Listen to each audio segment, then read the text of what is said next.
मेरे भाइयों बहनों, आज होलिका दहन है, तो आप सभी को ढेर सारी शुभकामना।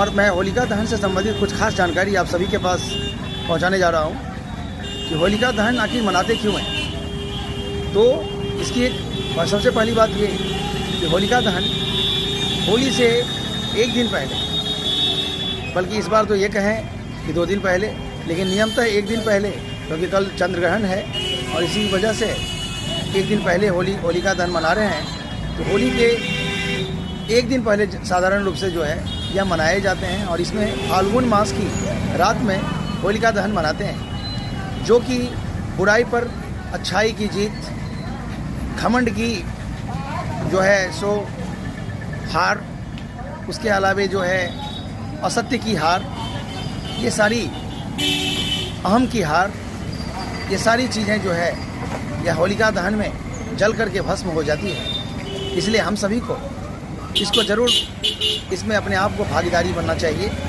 और इसमें मुख्य रूप से लकड़ी और उपला गोईठा, उसका जो है सो मतलब अग्नि का प्रज्वलित किया जाता है।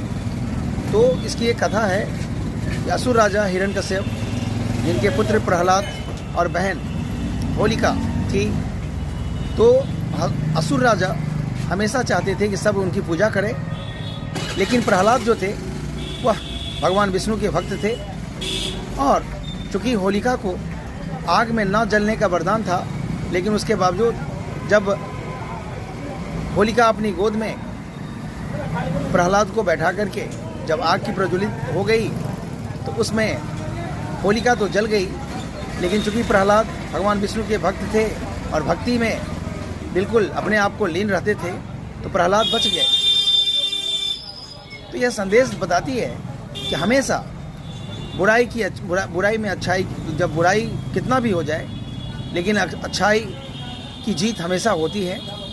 और हमें कभी भी घमंड, अहंकार नहीं महसूस करना चाहिए, घमंडी नहीं बनना चाहिए, अपने आप को सर्वगुण संपन्न नहीं बनना चाहिए।